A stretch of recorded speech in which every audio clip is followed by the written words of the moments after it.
We came out of the game relatively healthy, even though that was a big-time physical battle with UNC. I think that physically we'll be ready to go. I want to start the press conference by saying that Kobe Gore is doing well. He is, of course, out of the hospital. His x-rays were negative.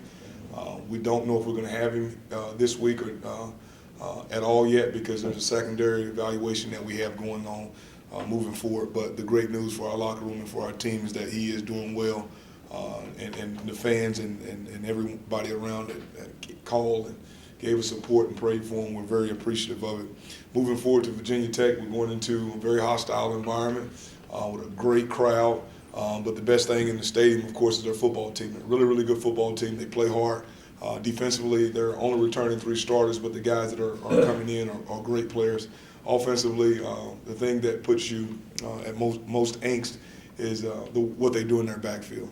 They can use multiple sets on you to get the ball ran. Quarterback is really, really talented. Back, of course, after a stellar year. And we got our hands full on defense. We're looking forward to the challenge. I think that our guys will go up and play really, really hard this game. I think this is a good test for us. It's putting us on the stage that we need to be on at this point in time. Our quarterback, Reed Herring, is looking really, really good. He got banged up a little bit. I know some people saw his face and the way he left the game, but he looked good. He wasn't too swollen in the face, and we practiced him just a little bit last night. Moving forward, he should be good to go.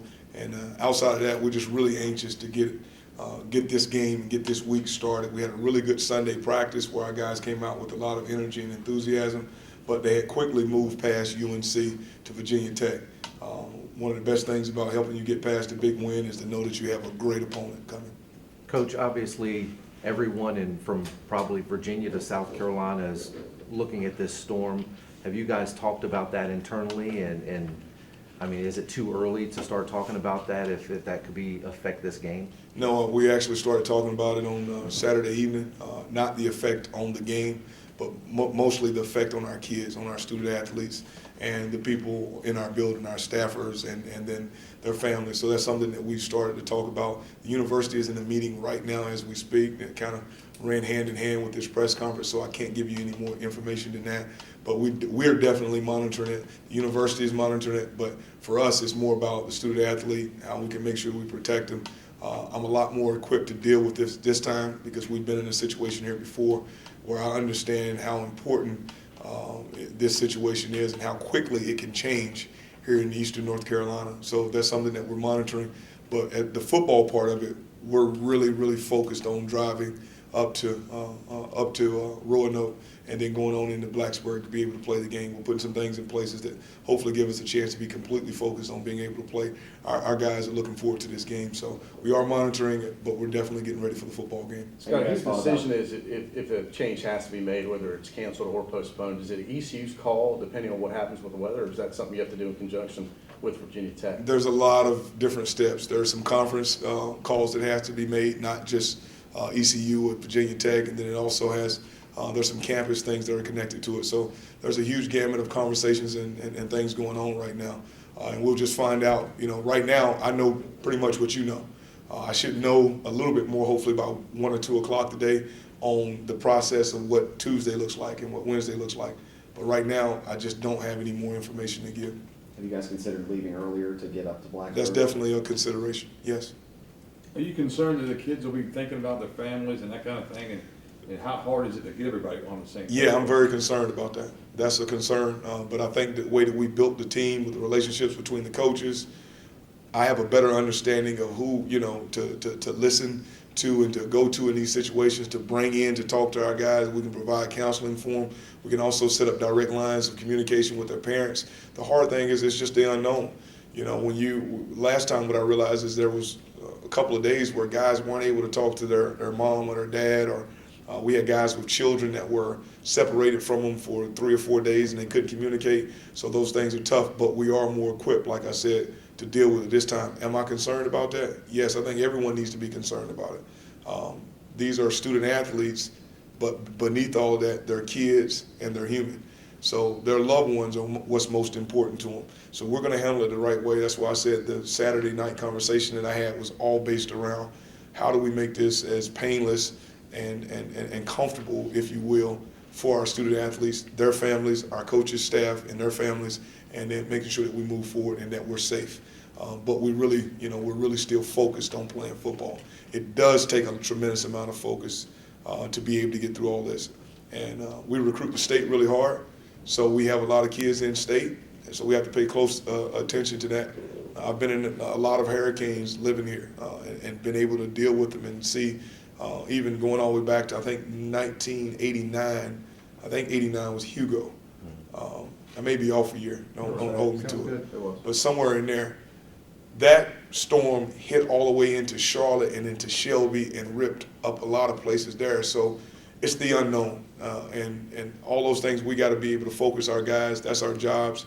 But there is a certain element to being a father, being a husband, that we definitely got to take care of this situation. We've got to be right on everything that we do here. Coach, you've seen your guys Sunday, obviously, with your practice. Mm-hmm. Did you notice a sense where they've been able to kind of put the celebration and everything behind them and start to focus? And because in a win like that, you don't want that to linger. Yeah, so I thought that they really put a lot of the celebration started going behind them in the locker room.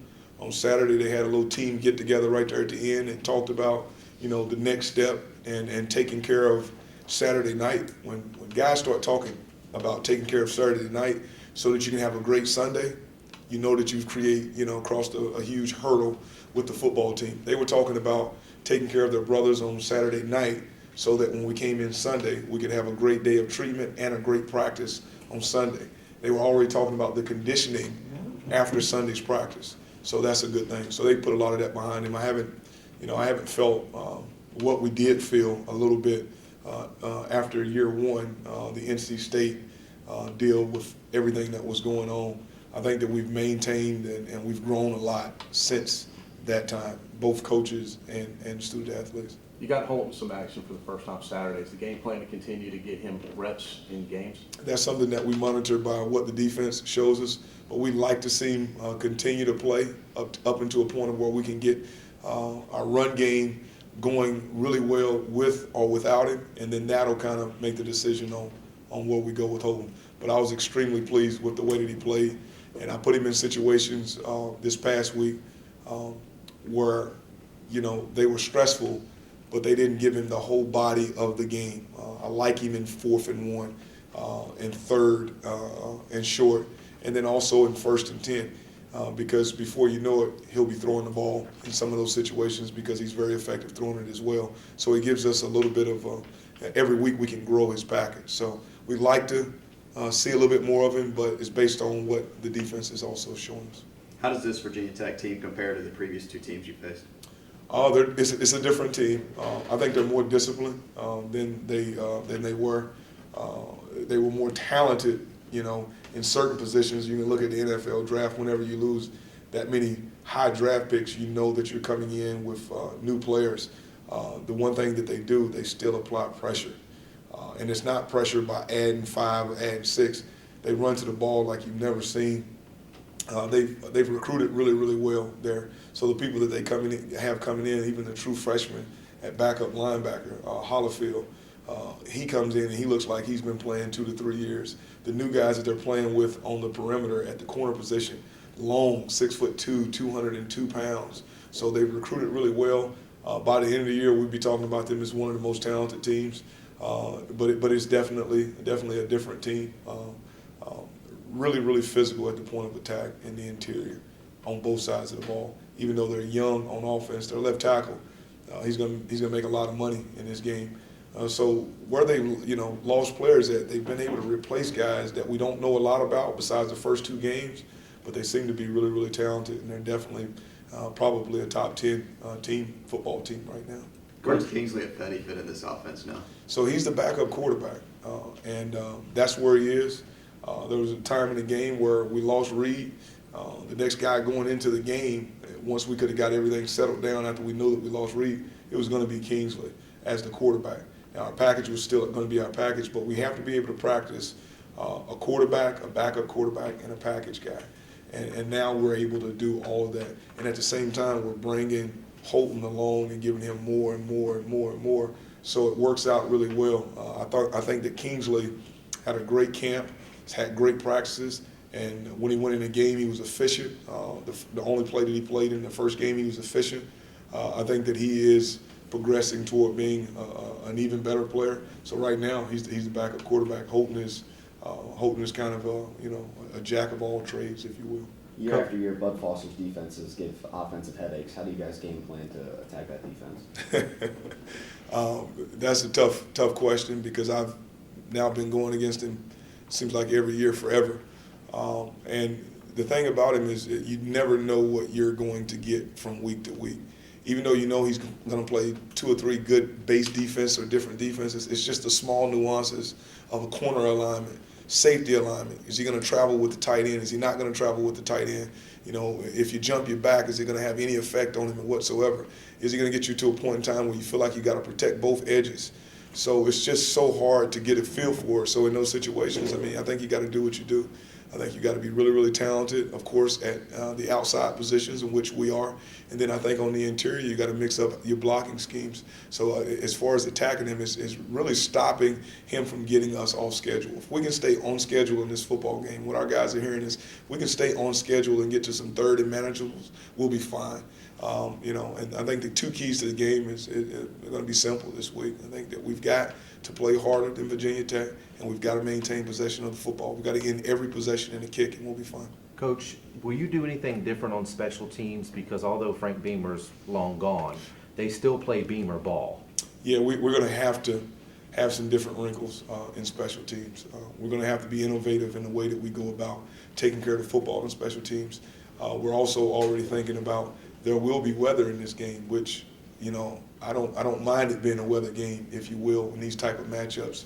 I can remember a lot of games that were like this, that were, weather games where special teams became the winning and losing point of the game. So yeah, we're going to have to be innovative in the way that we go into this game. They've gotten better and better and better every year in special teams. They've already blocked one.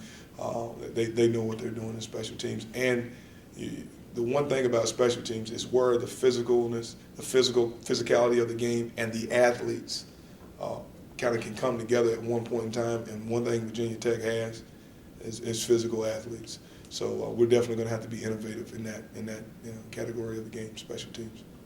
No turnovers against Carolina. It seems like kind of a simple thing, but that's a factor with this team, with ECU, even from week 1 to week 2. How important is protecting the ball and determining when and loss a lot of times? I thought it was decision making, and if you watched our backs, if you watched our quarterback, there was several times where he could have forced some balls in there, he threw it away. There were several times in this game where our backs could have went and tried to attack somebody down the center with people on the edge. They got on the edge and got down. So those are the keys of winning and losing. Now, in a rain game, it's even more critical because one turnover deep into your territory can easily turn into six points. And a key in those situations is understanding when to take care of the football, when to get down, when to be aggressive and try to go get the extra 3 or 4 dirty yards that we talk about. So it's very critical for our team, just taking care of the football. But you heard me talk about it last week. It's about game-winning decisions. And we've got to continue to make good decisions at the spots that make a lot of decisions. Quarterback, running back, skill guys, our defensive secondary. The defensive performance in the second half, when you watched the film, what was the thing you were most proud of? Our interior, our defensive line. It was unbelievable. Looking out there, I thought UNC put one of the biggest offensive lines, just looking at them, I don't know weight, but they were huge to a point of where I had all of our coaches after the game find out where they came from, where they were recruited from, how big they came in, the process of the development. I wanted to know everything about them. But our defensive line in the second half just completely just played so hard. They maintained the line of scrimmage, even dominated the line of scrimmage at times. That's what I was most impressed with, our defensive front. It was amazing to watch in the second half.